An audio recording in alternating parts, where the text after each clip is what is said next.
Thomas Francis. Mais c'est bien ça. C'est pas grave. T'inquiète. Tranquilo pour ça.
اللي كنت دايرين كاس باش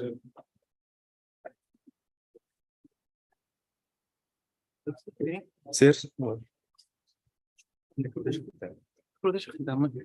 بلا بلا عاد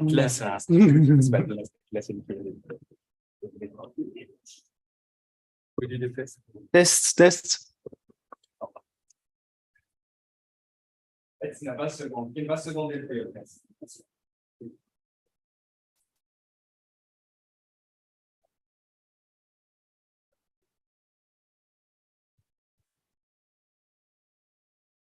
Test.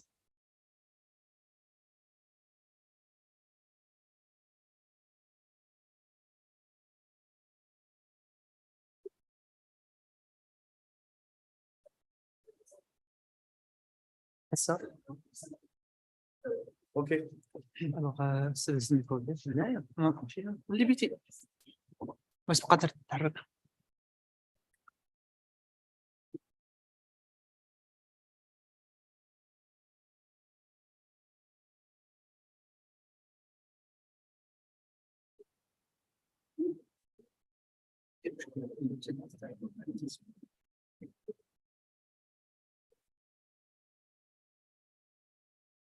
Hello, everyone. Today marks the second and last day of the hackathon, and I hope you're as excited as we are to see what our participants have prepared for us. And we have an amazing lineup of speakers today, starting with Professor Mehdi Bennis, who's a professor at University of Oulu in Finland, and he's a full-time professor at the Center for Wireless Communications, University of Oulu, Finland, and head of the Intelligent Connectivity and Network Systems Group, ICON. He has published more than 200 research papers, international conferences, journals, and book chapters.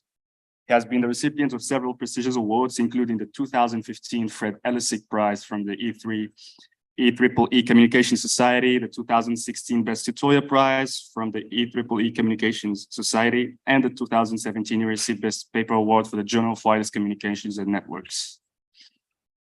Professor Bennis will give us a wireless communication perspective to post-earthquake management talk.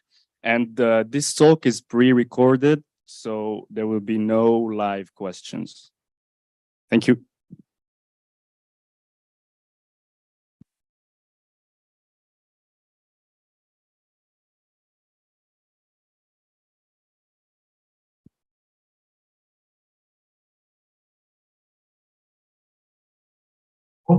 My name is Mehdi Bennis. I'm a professor at the Center for Wireless Communication at the University of Oulu in Finland. I'm here today to present to you a number of solutions from a communication perspective to post-earthquake management. First of all, I'd like to reiterate my condolences to all the victims of the earthquake, for all the people who have passed away, rahimahullah, but also all those injured. So the outline will be as follows. First, I'll start with UAVs, in fact, as a very viable solution in post-earthquake management. Then I'll talk to you about LEO satellites. And then I'll talk to you also about some RF sensing technologies, which are very useful in earthquakes and other type of disasters. So yeah, so UAVs are must-have. This is especially the case in the absence or damage of infrastructure, so base stations or some other gateways or other servers in the area of the aftermath of the earthquake. In fact, the reason for that is they are essentially critical in collecting, sensing relevant information and putting those information together for very fast deployment of emergency services, but also to optimize the dispatching of these various teams that need to be sent to a given location. Okay. Now there are a number of desiderata, so typically depends on the scenario. So you may have, for example, the case where you have, for example, a human being here as an operator or a controller, or it could be even a very remote base station which wants to dispatch a drone to the destination, or to the target, essentially here. So you need to ensure reliable communication.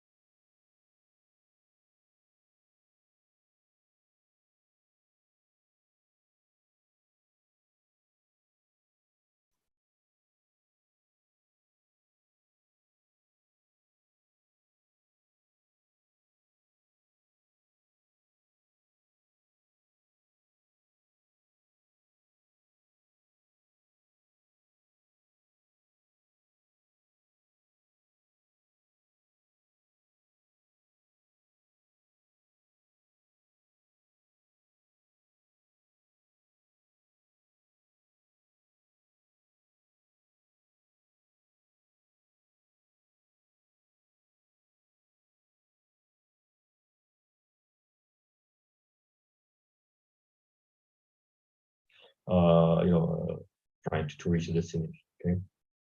So this second example, I'm going to walk you through some work we did in the past in my group. This is essentially the setting where you have, again, the same as before. You have a base station, but this again could be really a remote controller, right? A human, which is trying to send a drone, right, to the destination. So here, of course, the wireless part is very important. So the link between the base station and the user. So here you have different solutions. You may, in fact, try to remotely control the drone, but here you may run into issues of line of sight. The link may be noisy, interfered, right? So maybe what you want to do is to train this drone to fly on its own autonomously after some distance, right? So you can train it first, where the drone is reporting its state, right? Location, velocity, and then you can maybe try to learn a model which allows the drone then to fly autonomously. So that's essentially what we did, right? So I mean, mathematically, this is a online path planning, right?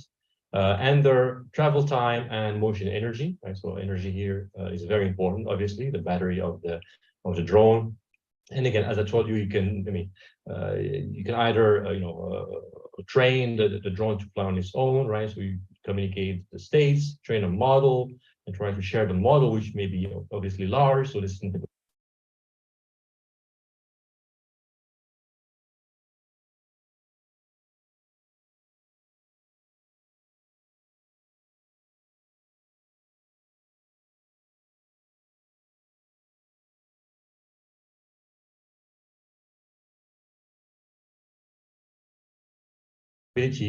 of this control problem. This is the distance. So you can see, for example, here there are three curves.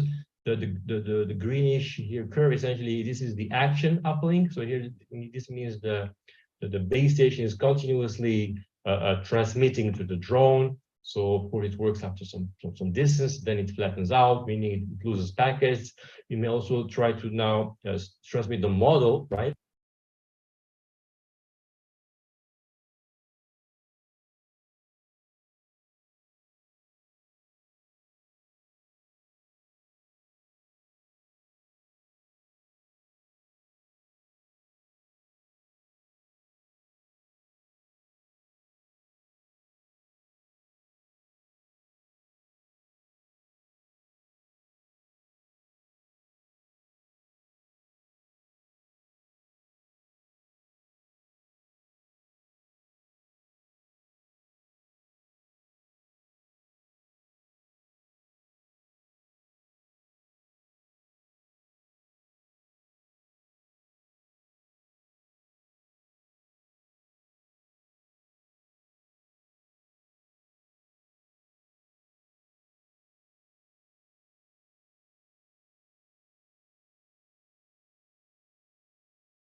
حيد الكابل، حيد الصنوع على الكابل، لا خلي السنة. حيد الصنوع لا اسمعي غادي نديرو بس نيشان تزوم ندير نيشان حيد كلشي يعني نيشان شي بروجي control equation for the نورمالمون given drone, and then is واش داير بارطاج ديال the Fokker Planck Fokker equation here, the partial differential equation, which gives you the probability density of this flock of birds. So think of them as birds, right? So you're trying to find the velocity here, right? And by solving these equations, which are two couple PDEs, you find the optimal control and also the velocity of the swarm of drones, right? And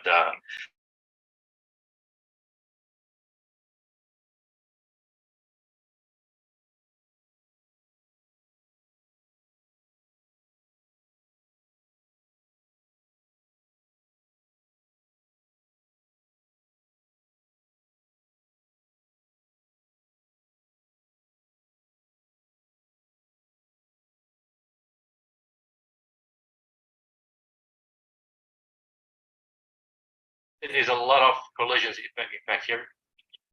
D'abord, je suis sûr que c'est pas muté. J'arrête une fois. Et tu envoies un message. Envoie un message qu'on a un problème.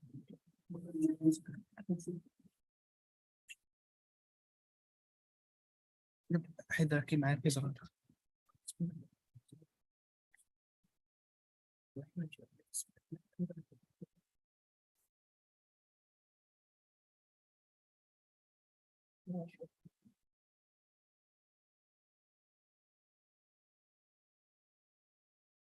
Après, on reviendrait, mais je ne comprends pas plus. On va te revenir dans le c'est d'accord. Je te reviens dans le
Are these red stars here, right? Now, if they decide to communicate their state only after 100 time slots, okay, you still have, you can see a lot of collisions here. So the best solution, in fact, is using our proposed approach, where you see there is no collision, but there's a trade-off here in the sense that you can see here, there's a wider turn that the drones have to take to. For example, I think it's totally relevant here in the case of who you're talking of sending drones, not only in the background, but not in the background, is earthquake, now, this is one The ADOs have very, very interesting rather than the past. Now we have ADOs which are applying at the lower and our goals charge but also to have the whole banks, say for the given example for the receiver, where we have no prospect whatsoever. So this is a very interesting problem. So first obviously the integration, but how do you more back is how do you tie varying network of drones and every flag over their orbits, right? We have problem solved. And it's one especially they have our thing, which is the drone, and these LEO also have this three states option, very good role for that goal to essentially help you achieve high ratings between the various devices. Okay. So that's what we did again. I mean, this is not we work for given network of maybe those the operated combined RF and maybe any part of the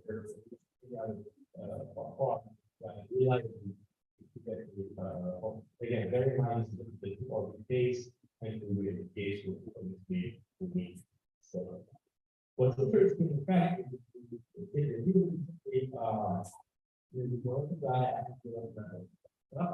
computer actually managed to hack doesn't matter really those satellites is one starting at the last. We brought it here and managed to be on the fly providing ad hoc network which allows serving to relay information between teams, rescue teams, to relay back to the server, to the authority, right? Not only that, use this stable for the charger, which allows to charge mobile phone, charge many.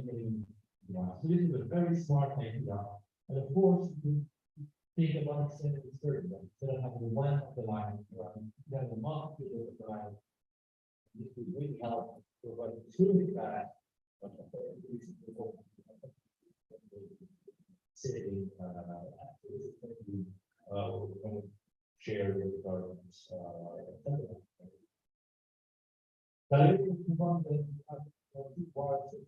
very, very good. Many technology we have, obviously they are the RN, the multiple. For example, we have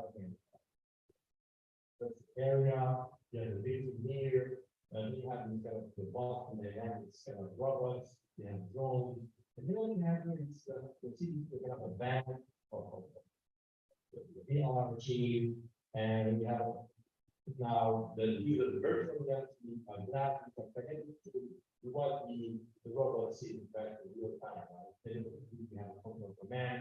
But the point is here is that you again for on the fly this network of mesh, drone, robots, and so on. And think that it's important devices. For example, if a given robot wants out of the coverage, will request another robot to come and also relay the computer on its way. Now you may have the robot with a really based sensor, right? Moving the device to get a device or the data, identify whether it's still alive, not alive, the trigger to the location. These are the very use case, but this is some of the things that are trying to look around has happened in the past. These can tools in much more now. So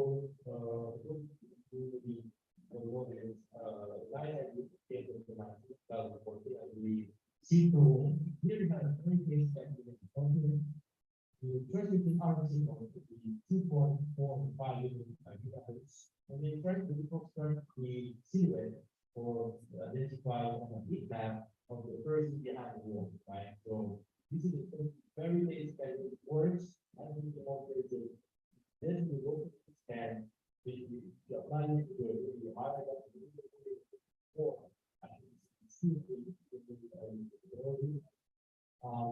Another one is that farm. Alright, now what we for funding. The what the animated and the second by program and it's low power RT the rubble for attention and then of course the break for when there is a first air loss further again further prevention.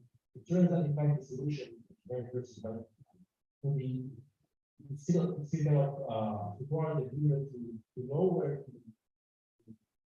to pick for the sorry last one. So it could be again a way that argue the drone our signal to be perfect right basically sense for about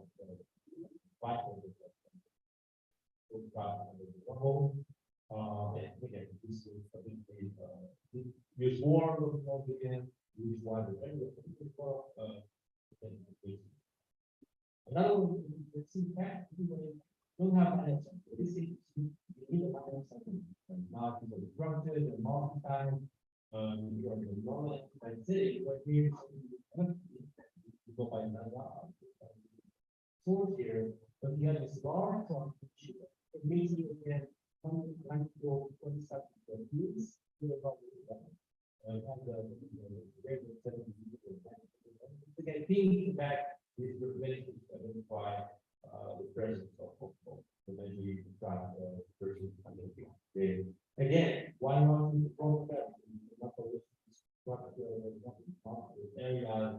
You can either reach this area, you can maybe try to set up a here. If you meshing all this vehicles, drone, this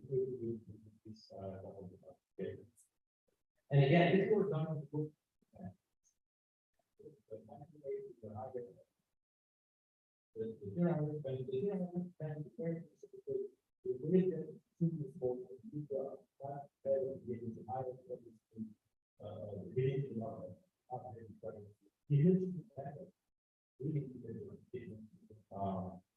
What happened again, of course, being about fusion, are sitting here, like the program training, I will spend and it's not only the theory, but that have a really interesting so I really for say scale presentation, goals, standards, sensing, all instrumentally enabling a very good deployment of the here to the premises. Earthquake has happened, so how do we get a set of possible risk between where we decide them with green technology so as to and with this contribution.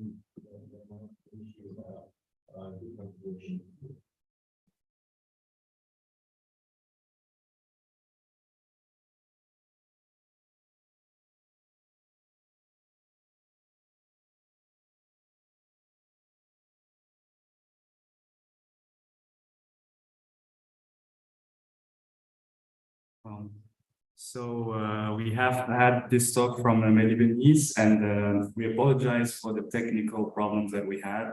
We're still working on resolving the mic quality issue. Next up, we have Dr. Pitak Mitra. He's a founding scientist at Xcarta, venture-backed Silicon Valley-based startup with the mission to help make businesses resilient to volatile weather, a consequence of rapidly warming planet. Before joining the founding team at Xcarta, he was a member of research staff at Palo Alto Research Center, formerly Xerox PARC, where he worked on developing scientific machine learning tools and models for various applications, including climate, energy, prognosis, and personalized healthcare. The work was funded by generous grants from Xerox, DARPA, NASA, among other funding agencies. He earned his PhD from the University of Massachusetts Amherst in June 2021, and he completed part of his dissertation research at the Los Alamos National Laboratory, where he worked on developing machine learning frameworks model geophysical turbulence processes, a critical driver of energy exchange in the oceans and atmosphere. Pitak Mitra, we're really excited to have you here with us, and the floor is yours. Thank you. Thank you so much. I'll start with sharing my screen. Please let me know if that works. Can you see this slide deck? I'm moving things around.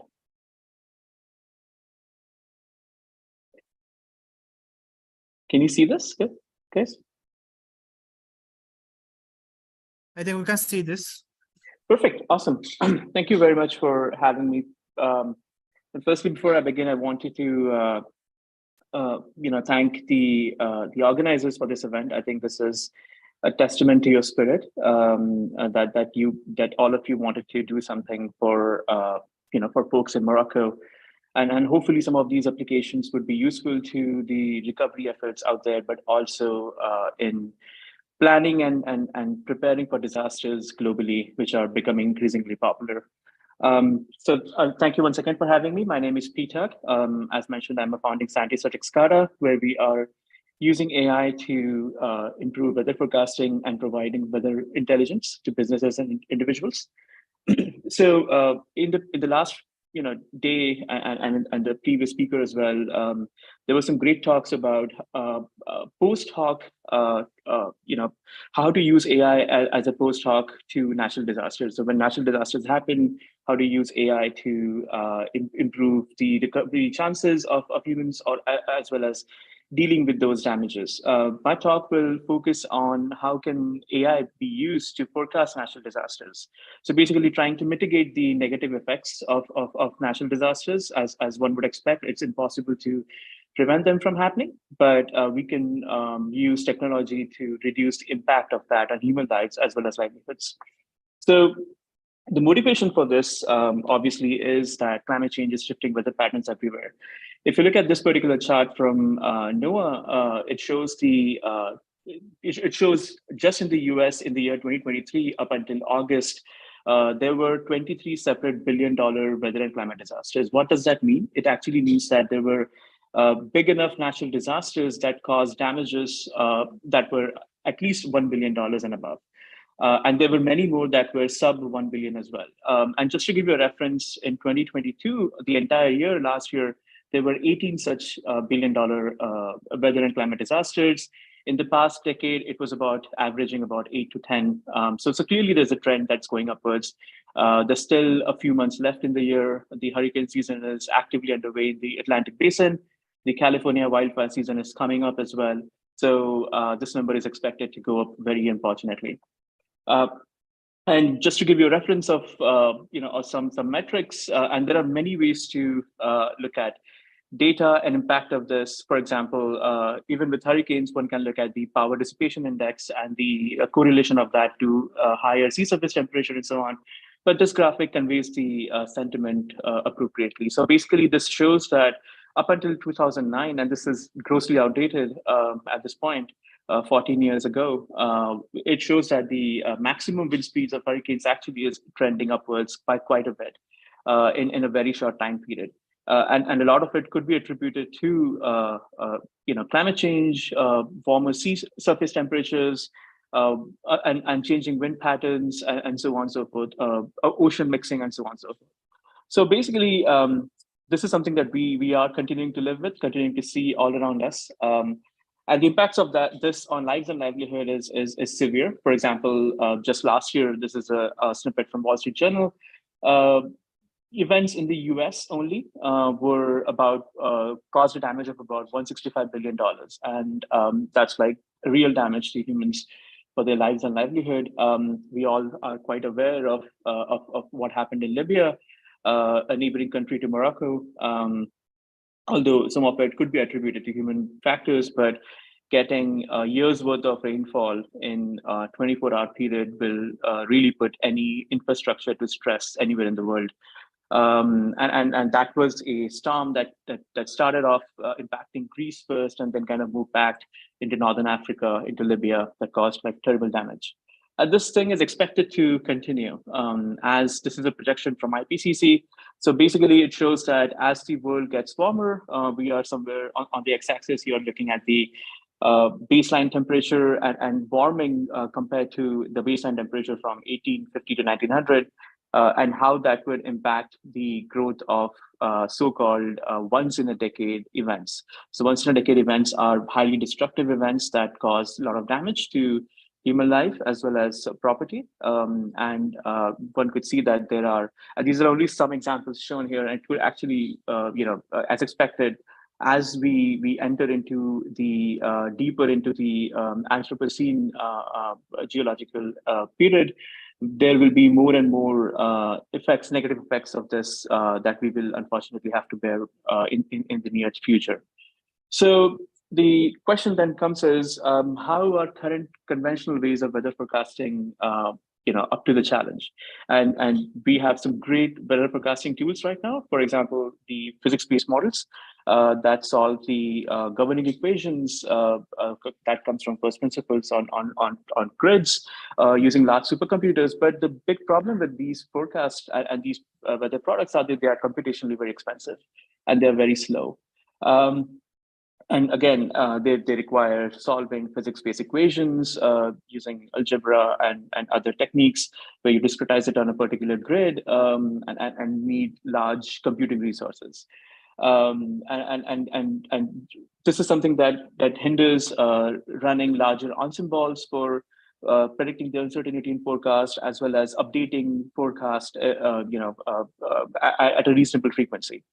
And again, weather forecasts overall are generally improving quite slowly. Some estimates suggest that the average improvement in weather forecast is about 1 day a decade since 1981, which is really challenging because the planet is warming fast and things are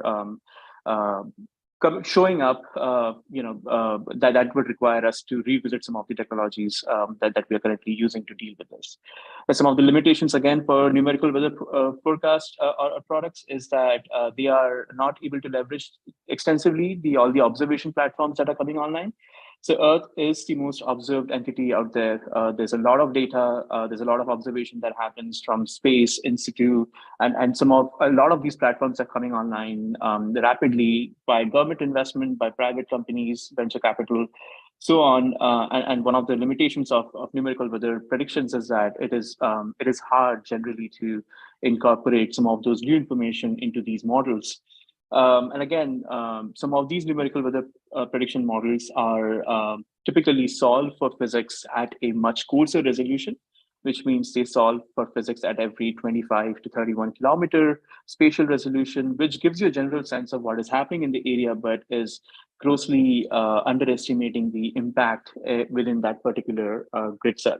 And some of those subgrids, so to speak, phenomenon are actually modeled using very simplistic approximations. So, a lot of times algebraic equations that require tuning, that have constants that need to be set when these models are built.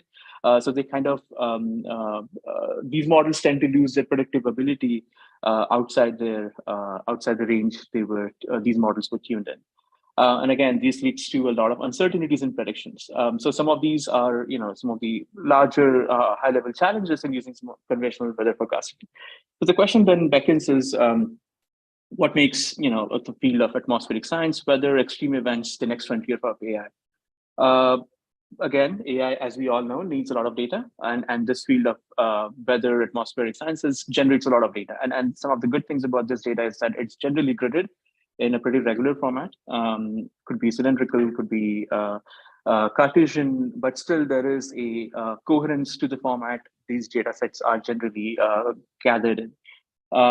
So that makes it suitable for it to be used for AI. And again, these come from sophisticated observation platforms, space, in situ like radar, weather balloons, unmanned aerial vehicles, citizen science, for example. And NWPs are, again, improving regularly. And a lot of these improvements come from improvement in understanding of our physics, But a lot more of that comes from improvements in computing. For example, there is a lot of energy these days in actually porting some of the legacy conventional weather forecasting codes to leverage the GPU accelerators. There's a lot of like amazing researchers working on that, making some really strong progress. Other stuff that AI can use is reanalysis products like ERA5. So these are basically the most realistic approximation of what happened in the past based on numerical weather predictions, as well as satellite observations and some corrections. That is done post hoc. Again, it is harder for NWPs to assimilate all of that, but AI models, as we know, especially the new suite of models are scaled really well with data. So the more data it sees, there is better performance, and they're highly scalable models like transformers and so on. So again, one of the advantages of using of atmospheric data or weather data is that it is sequential in nature. So basically, events that happen at a future time are dependent on the events that are occurring right now. So that makes the data, look or feel a lot like the next word prediction kind of task or next sentiment prediction that we have seen large language models deal with quite successfully. I'm not saying that large language models are used in the same way, but some of the technologies behind large language models were some of the breakthrough technologies that were applied to AI-based weather forecasting, including transformers. And I'll talk about some of that in the next couple of slides. So again, there's sufficient complexity for AI to learn. So not only we have a lot of data, but there's sufficient complexity. So basically, if it's too simple for the AI to learn, the model will overfit, not generalize well, and all that. So, but in this case, there is a huge amount of variety in terms of the physics that's happening across the multiple scales it is happening, and so on and so forth. So and also AI is able to learn some of these local effects. So basically what I mean by that is effects, for example, that are only seen in a region of high elevation. For example, AI can learn that if the model is provided with topographical information and vegetation information, so on and so forth. So that makes the AI model generalize well to different geographies compared to NWPs, which are generally tuned to regions with higher observations or bias corrected to regions with higher observations. Again, as I discussed earlier, in NWPs, large-scale governing equations are really well understood and really well formulated. They have stood the test of time, but the small-scale phenomenon are very poorly parameterized. It is done to be able to fit this onto the current, supercomputing infrastructure that is around. That is being used, but again, this kind of leads to degradation in performance. It's really well characterized, and again, as I said, NWPs are involve a step. Once you make a forecast, you typically do some bias correction, and this bias correction is better for regions with a large amount of in situ or observational data, which tends to be the Western countries. So leaving countries in the global South. With an inferior forecasting product. So generally, NWPs do not work that well for countries like in South Asia or Africa or other South America, so on. But with AI, there is an opportunity to kind of improve on that as well to provide the benefits of improved weather forecasting globally at scale. And again, AI is orders of magnitude cheaper compared to NWP. So basically, once you train a model, you are able to make an inference on a particular forecast quite fast. Some papers from NVIDIA showed that you could do it 10,000 times faster than NWPs. So which is actually quite impressive, because then what you can do is like you can run different initializations, because these are nonlinear systems, so they are extremely sensitive to initial conditions. So what you can do is you can perturb the initial conditions, either from a physics-based approach or even just some Gaussian pink noise, and then kind of see the different trajectories of how your weather will evolve at a particular region or particular area of interest, and kind of capture the forecast uncertainty, which is extremely important in terms of like decision making or understanding how the weather is going to evolve. So it's obviously there are no free lunches, so AI-based models face some unique challenges. again, a lot of it comes from the data itself. So basically what we're trying to do here is to solve a very complicated fluid dynamics problem. And it's, as expected, the fluid dynamics problem ranges over multiple scales. So what I mean by that is there are some very large effects, like for example, a very large storm systems moving through certain regions, or very, very large weather patterns that are typical of a particular region. But then there are those are impacted by smaller scale features, or smaller scale phenomenon that the typical energy cascade of a fluid system goes through. So that needs to be modeled really well, and that scale separation is definitely there in weather data. That these AI models find it very hard to solve. For physics-based approaches, there are approximations that one could use, but AI does not have that a priori. So the other stuff is that is that the data is extremely multimodal. So basically, data comes from various different sources: satellites, observations, reanalysis, forecasts from other NWPs, and so on. So it is something that needs careful calibration to understand the biases in these data sets, and how do you kind of like put them together and kind of make predictions that are physically consistent. Scientific data, as we all know, is very high dimensional. Observational data is sparse and generally noisy, so one has to take that into account. And since we are talking about natural disasters and extreme weather, class imbalance is a huge problem, because extreme weather by definition is a long tail event.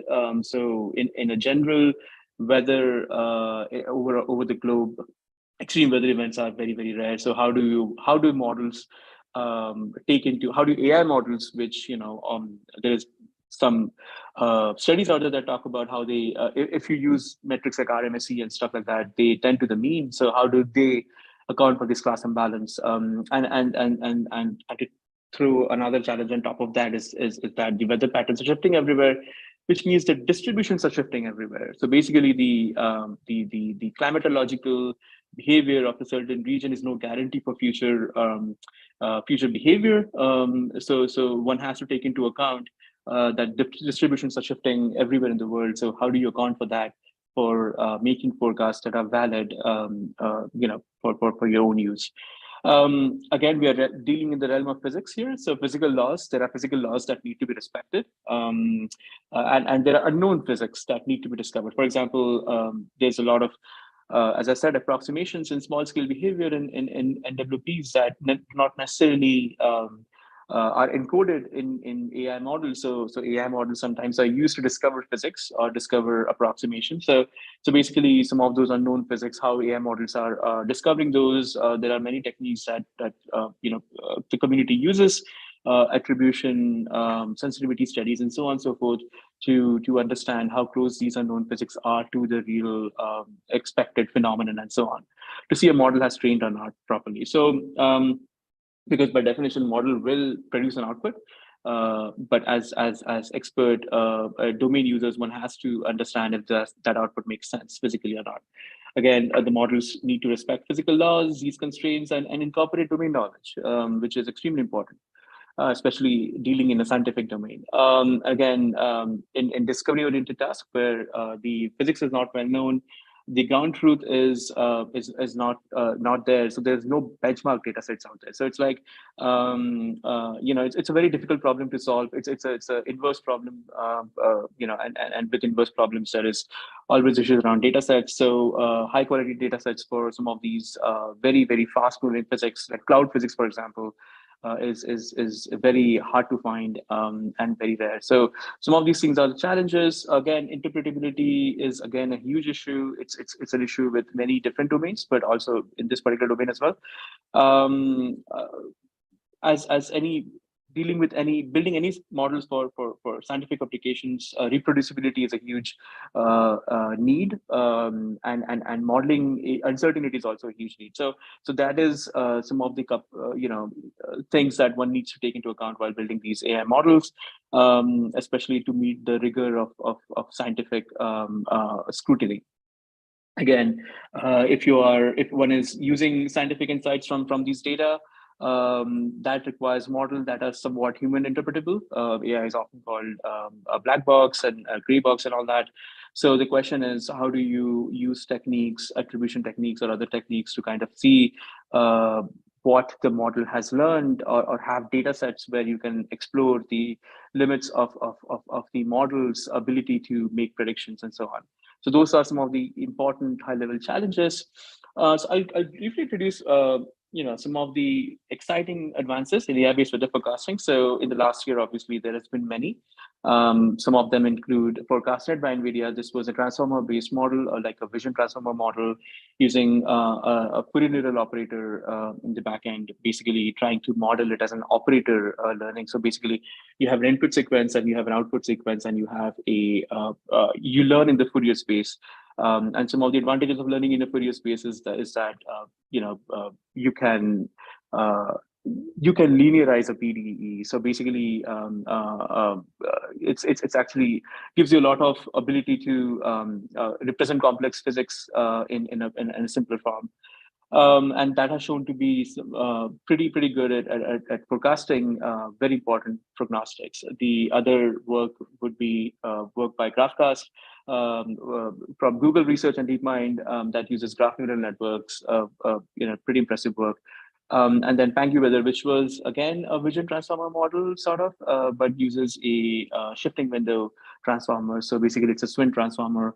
This was the most recent one published in Nature, and all of these models have typically the same flavor. So basically, you take in data from various different sources, and then you have your current weather at different, for different prognostics, velocities, temperature, pressure, humidity, and all that at a particular time, and then you use some AI model in the back. You could use CNNs, autoencoders. There's so many amazing studies that have been done, and then you kind of want to predict the sequence of events unfolding at a particular time at a time in the future. So T plus delta T. Delta T could be in some cases 6 hours, 12 hours, 24 hours, depending on whatever application you're trying to solve. So one thing I'll before I show some couple of examples, I wanted to show this new benchmarking that was done by Google recently. It's from a Google AI blog post. It's called WeatherBench. So basically, this evaluates the performance or some what the community calls a forecasting skill of different ML models to the physics-based model. So basically, it compares the graph neural network. It compares the Swin transformer model, the GraphCast from Google DeepMind, to the ECMWS IFS forecast, which is one of the world's best forecasting physics-based forecasting systems.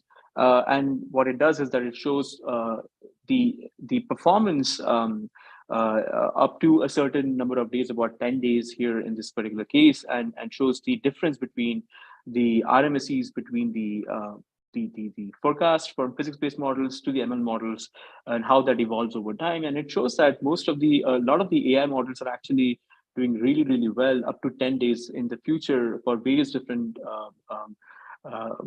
prognostics. The key prognostics that we care about living in the boundary layer of the planet are basically the pressure, temperature, humidity, wind, things that provide energy, things that contribute to these storm systems developing or other extreme events happening. So it's very promising to see how AI-based models are able to compete against some of the best known physics models out there. NECMWF is the world's premier public agency investing in improving forecast.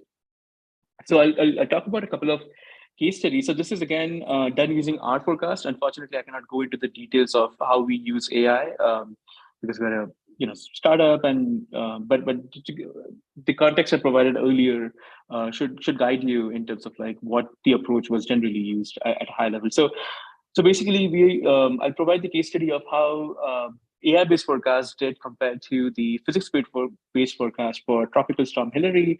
Tropical Storm Hilary, for those who do not know, it was a storm that recently happened last month in California, made landfall on the West Coast, which is extremely rare for tropical storms and hurricanes to make landfalls on the West Coast. So which means that the AI models has probably not seen enough of that data distribution in the training, where it was trained.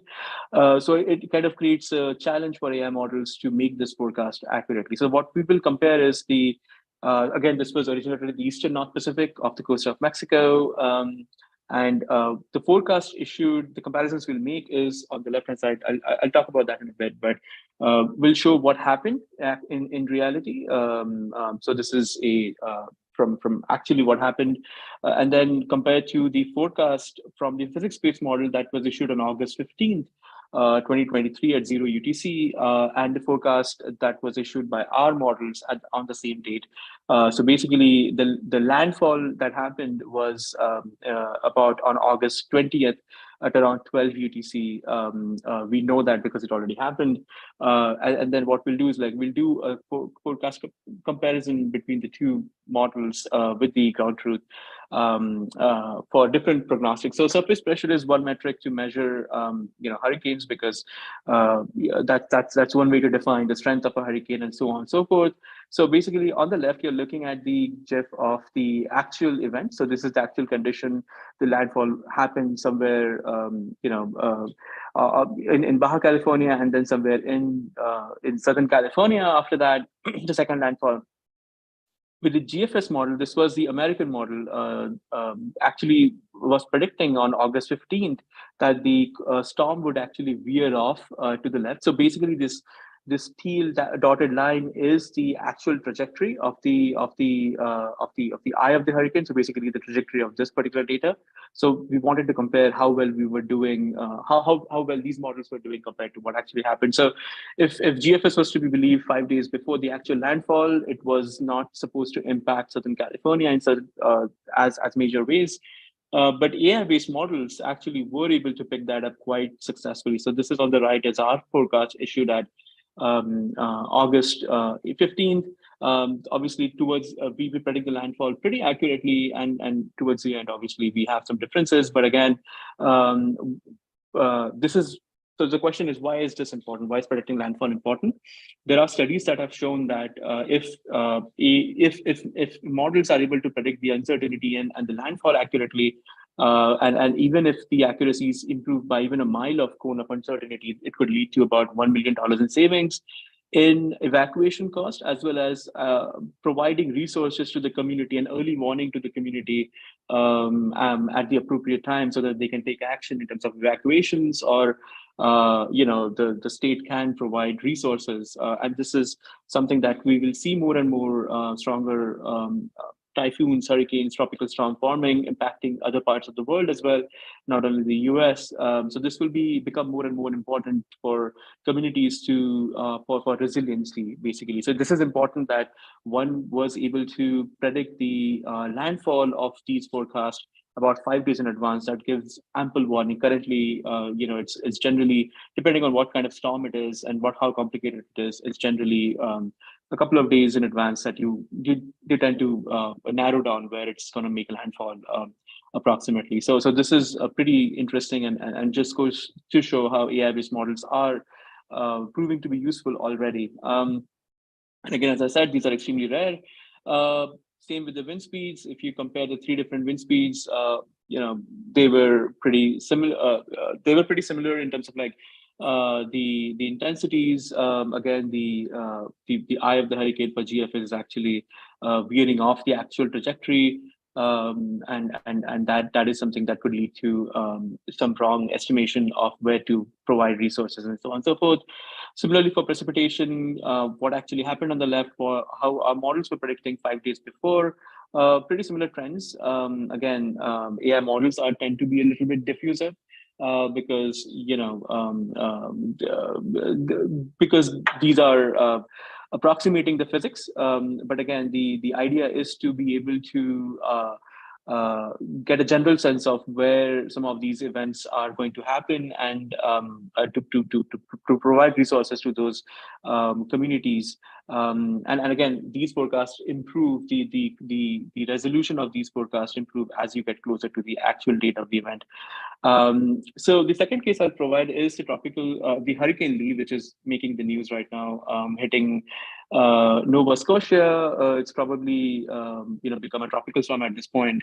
So this is originated in the Atlantic Basin. It was a superstorm for a while, Category 5, before the effects of the previous hurricane, Hurricane Franklin, and that mixing cold water into the top level of the sea surface led to some weakening of this hurricane. And again, our forecast initially, what we'll compare is our forecast initially was made on September 9th. Again, this is an event that just happened, so we're waiting for the entire analysis from ECMWF and other sources before we can compare. But just to give you a sense of, we were able to make a forecast before 7 days and wanted to show the quality of what actually happened to where we were, what we were predicting initially. So initially about this was done on 9/9/2023, so about 7 days before the landfall was made, and this is the trajectory of the hurricane, and one could see that it is suggesting 7 days ago that this would hit between in the Nova Scotia main region in the northeast of the US and Canada.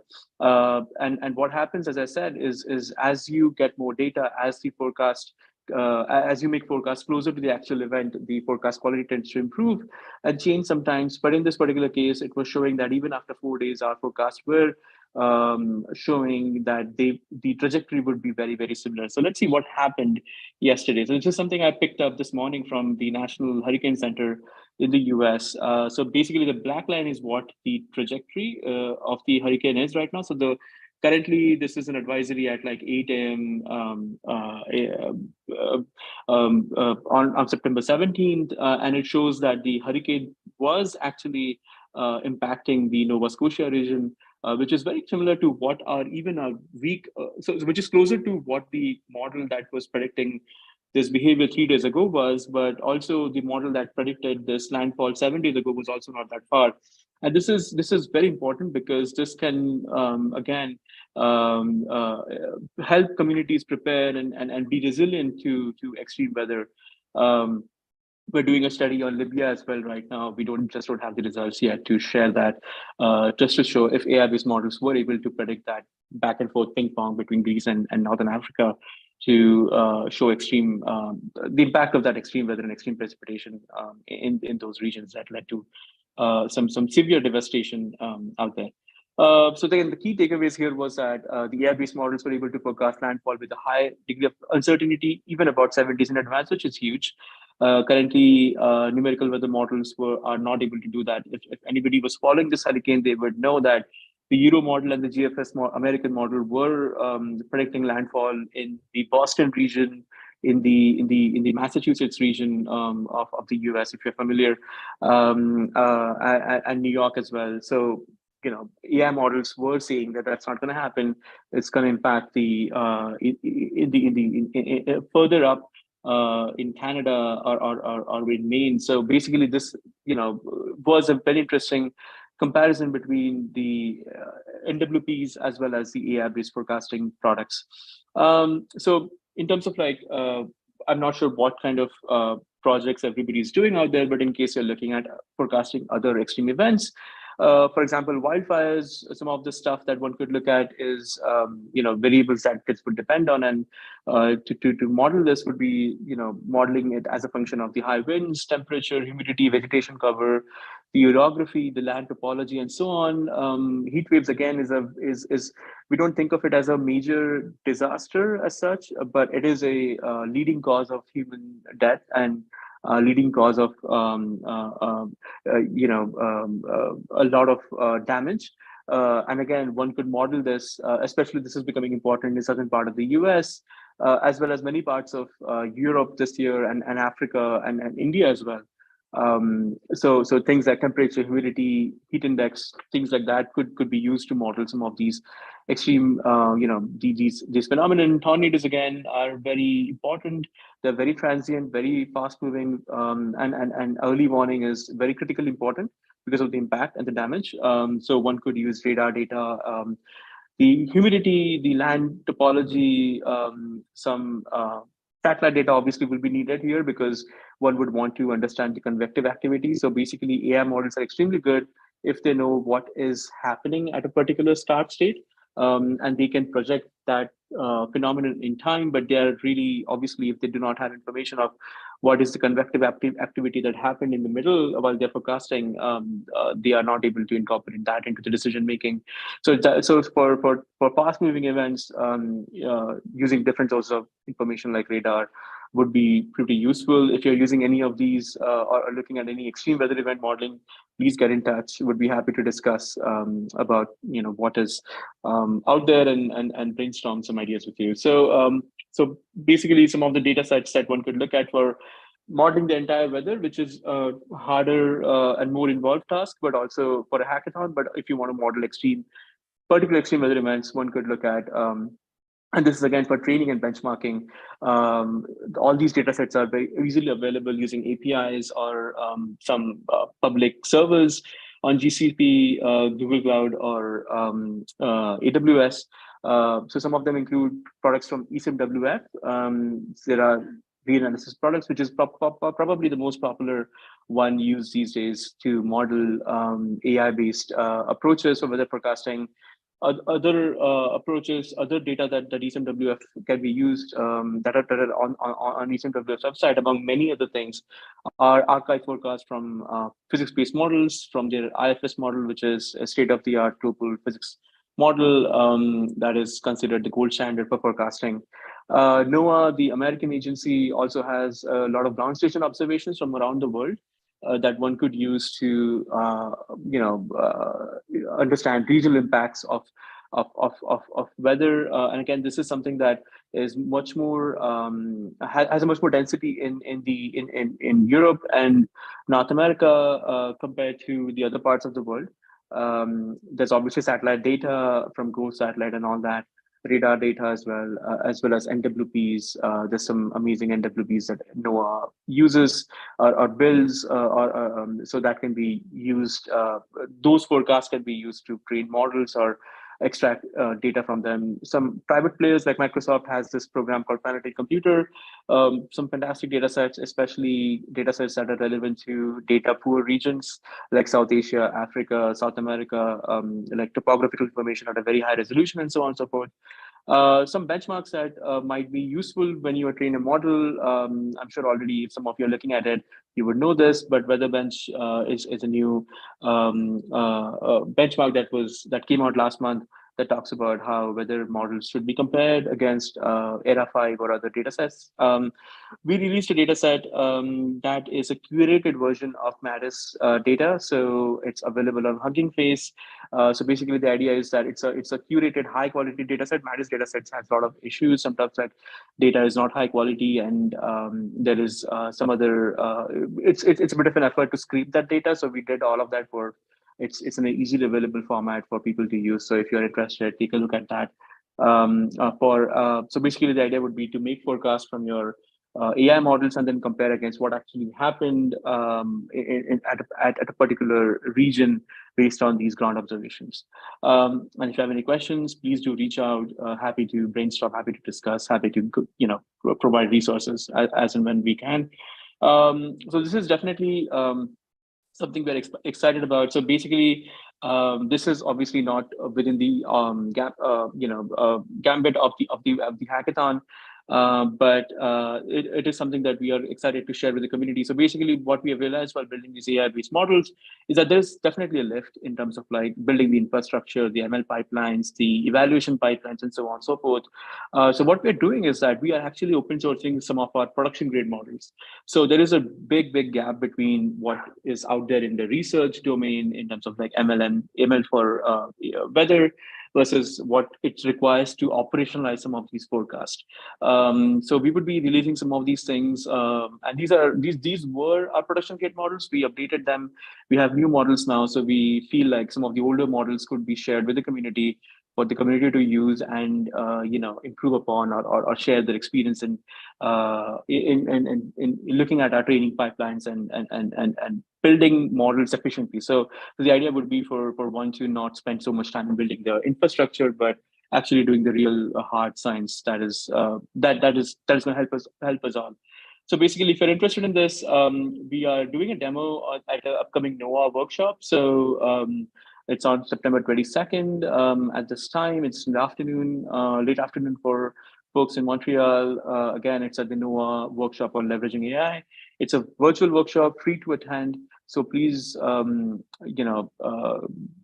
if you're interested in exploring some of these things, please do so. We are definitely going to have this approach of open sourcing some of our production grade models as we kind of build more and more advanced models.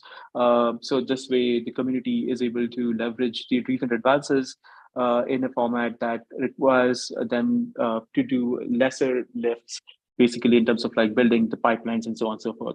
So keep an eye out for that if you're interested in this. If you have any questions, do let us know. So before I finish, this is the last slide. So before I finish, I wanted to just share a word of caution for the use of AI. So basically, using AI is extremely tempting, right? Like you have data, you have a very important problem that you want to kind of build. But one of the things that one should definitely answer or consider answering, and all of you are AI experts, like, Mila is world famous for what it does. So basically, the question is that does AI add value to the problem? So basically, the tendency for many applications is to just throw AI and see what sticks. But the question that one needs to ask is, what kind of value proposition does AI bring to the table? Sometimes it is, just mimicking what's already present, but or is it actually providing any new source of information that can be used to make better information, a better decision, so to speak. Choosing the right metrics. Again, this is coming from experience. I organized a NeurIPS workshop last year with Climate Change AI, and Joshua was one of the organizers as well. So, and one of the things that we focused a lot on was choosing the right metrics. So basically, we wanted to ask practitioners in the domain to get their feedback on, and this is something I've seen in my work as well. For example, is standard metrics like RMSE appropriate? For example, like in many cases that is not the case. So if I can bring your attention to the images on the top right. So this is from a paper that we recently put out there. This is under review at NeurIPS. So basically, what this is showing is that this is showing the forecast of AI models compared to the ground observations of the MADIS dataset. Globally and in North America, these are the two different curves. And STEP is basically the number of hours. So we did a forecast for 48 hours. On the left axis, y-axis is the RMSE. So when we say when we make our models predict what is the precipitation accumulation in a 6-hour period, basically that was the time step we took, we see that the errors are about 3 millimeters globally or North America, and they're pretty overlapping. Doesn't really convey a lot, but it just says that the model is making the same biases everywhere, I guess. So the point that is important is that if we make our model predict no rain everywhere, so basically if our model says there's no rain at all anywhere, and the reason we picked rain is because rain, compared to other variables that in the weather, precipitation is a variable that is extremely sparse. It doesn't happen all the time everywhere.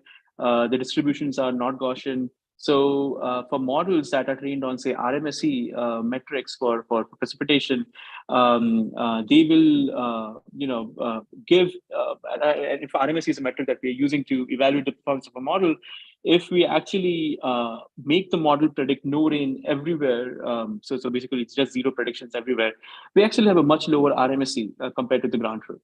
That makes no sense, because this is obviously not right. There cannot be a case where there's no rain everywhere. So the point that I'm trying to make is that one has to use appropriate metrics for appropriate variables, appropriate quantities. So look at the data distribution, look at the logical physics information that you can use. So one of the ways to alleviate that is to actually use probability distributions over just RMSE. So basically like a softmax score and so on and so forth, instead of using an RMSE for precipitation modeling. And again, there is some domain specific metrics, and this is exactly how it's done in the domain in measuring rain, where rain is measured at a few intervals and so on and so forth. When you look at the ground truth data. So basically kind of incorporating domain specific metrics, there is a big case for it out there in power grid management and so on and so forth. And that leads to better generalizations and so on. So choosing the right metrics is very important for whatever problem you're looking at, just not weather. Obviously, data quality is very important. We all know models are extremely sensitive to data, so that is something that is extremely important. And obviously aligning inductive biases.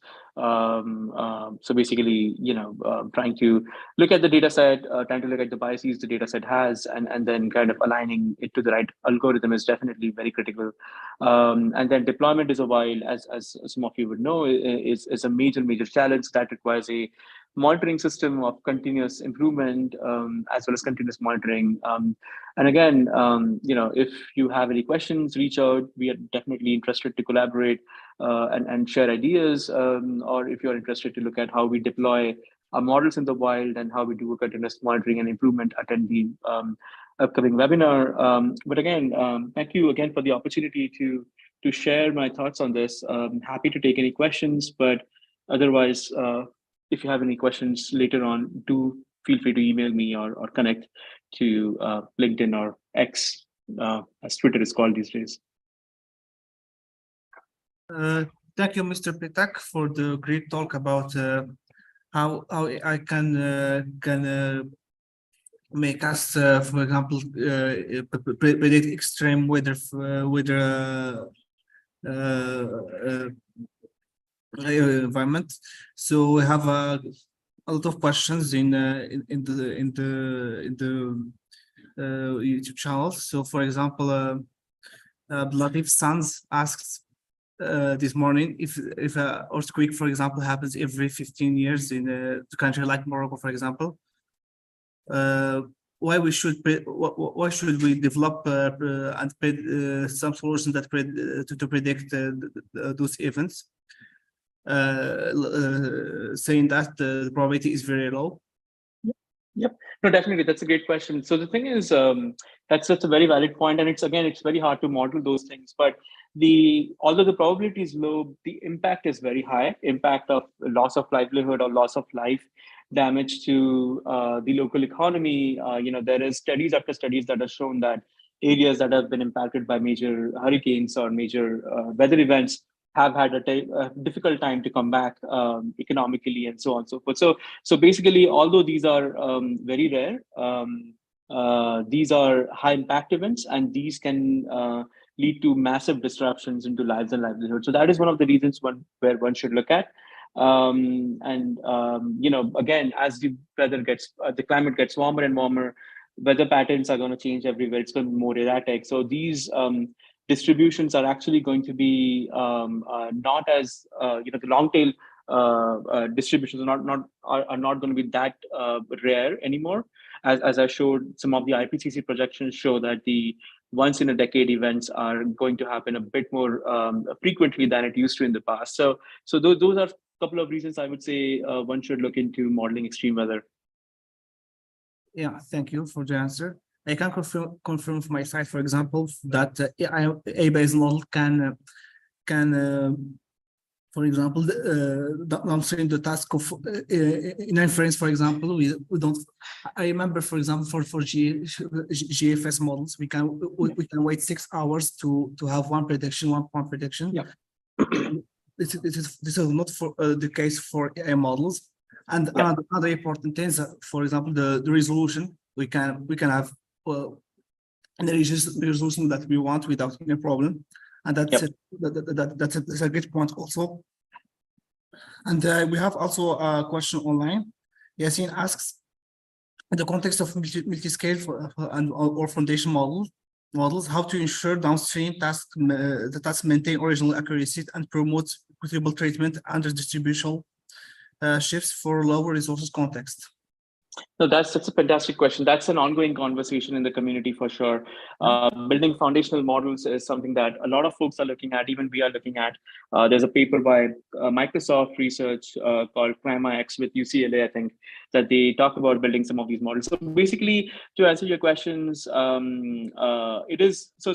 That's where I think some of the points that we are raising about having a very rigorous evaluation and continuous monitoring is very important, especially there are so many data sets out there. For example, the ground observation. Someone could use that to be able to see the performance across different geographies, not only just one. For example, high wind events, for example, or high rainfall events, things like that. So I think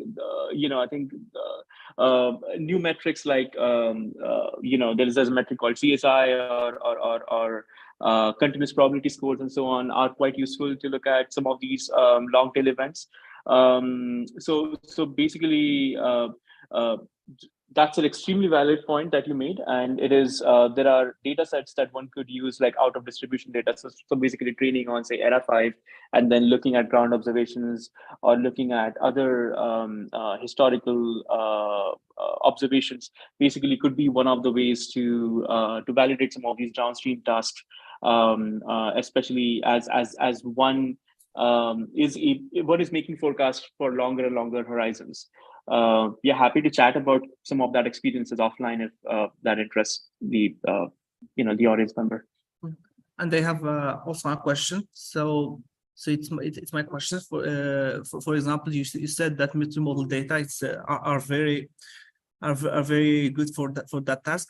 So for my case, for this case, just intuitively we can say that just satellite data and, for example, time series data are good for this task. What kind of other data that we can use in that task except time series and the satellite images?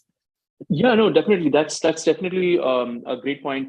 So basically, I think you're covering most of the data. So basically, let's think of the data sets in terms of like what they bring to the table. So time series data are basically point-wise evolution of weather at a particular time, a particular location, right? And that long or whatever area of interest. So that covers the time resolution. And then the satellite data covers the spatial differences or gradients in your performance. So because not all models will make the same errors in different parts of the world.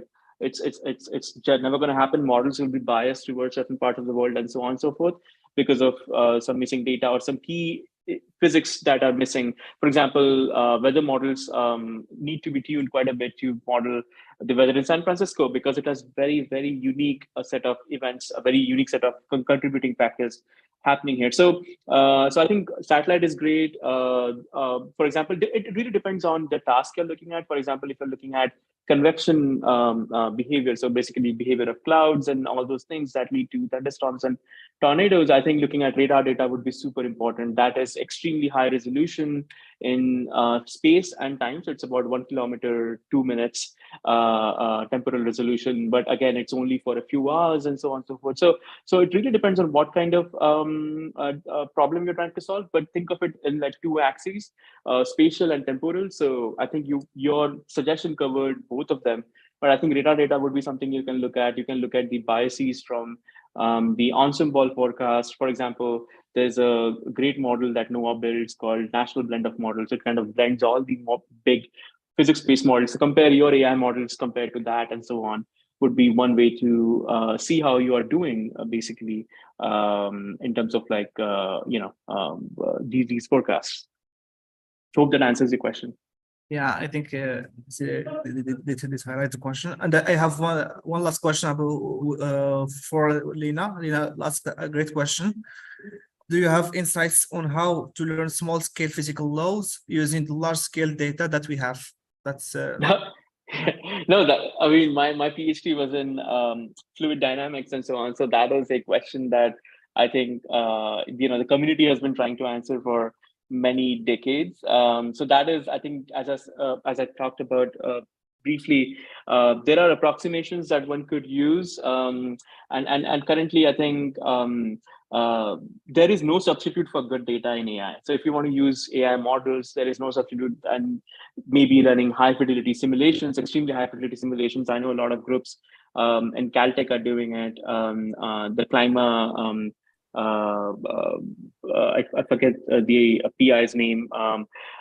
Schneider, I think, yeah. So their group is doing it. There are some other groups that are looking at very local phenomenon, but very high resolution direct numerical simulations and so on. So I think those could be used as a starting point.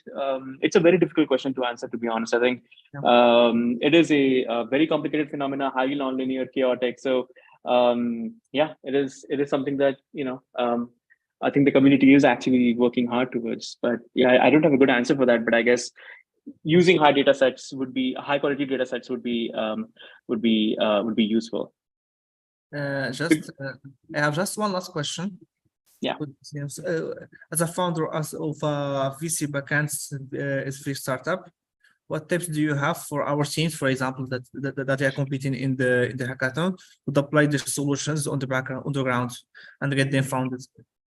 Yeah, no, I think so. I think what I've learned from this experience, and I think a lot of credit goes to Vivek, who actually founded Xcarta. I joined him on the founding team shortly after we raised our first round. So basically, is that I think validating some of the models is like AI models are extremely good at forecasting whatever. You can forecast sales, weather, whatever you want. The real crux is how good are these forecasts. So basically, staying true to the physics, staying true to the first principles, I think would be very is going to be important. So basically, if you build a model or build a forecasting product out of your hackathon, I think validating it rigorously is very important. And then kind of like, if that is something is of interest to you, there are many different pitch competitions. And so I don't know what the question was about. Was it about starting a venture or not? But it's a lot about, I think doing your due diligence in terms of what you're building. And then I think investors would like that quite a bit. Your customers would like that quite a bit. So I think whatever you're building, I think put in the level of scientific rigor that all of you are obviously super trained on. World famous facility that you guys work with. So using that, I think, would be quite useful. I think that will convince investors quite easily. That will convince your customers a lot easier. So I think those will be my two suggestions. I think rigor, scientific rigor, or at least whatever domain rigor, testing the performance, and being honest about the performance of your models, however good or bad they are, and continuously improving, taking feedback would be one other thing. And just to kind of like answer the previous question, the reason one could model the small scales well is because small scales are universal in nature. Kolmogorov showed that in his famous theory. So I think that's why like some DNS simulations of a very small scale of a very particular phenomena could be actually translated to different domains and different applications. But I hope that answers both of these questions. Yeah. I think that's all, Mr. Petak. Thank you for the great talk. Thank you for answering questions. So just one small request, if you can share the slides with us, if sure. Yep, will do. Perfect. Thank you. Thank you. Thank you for having me. Good luck with the hackathon. Thank you. Bye.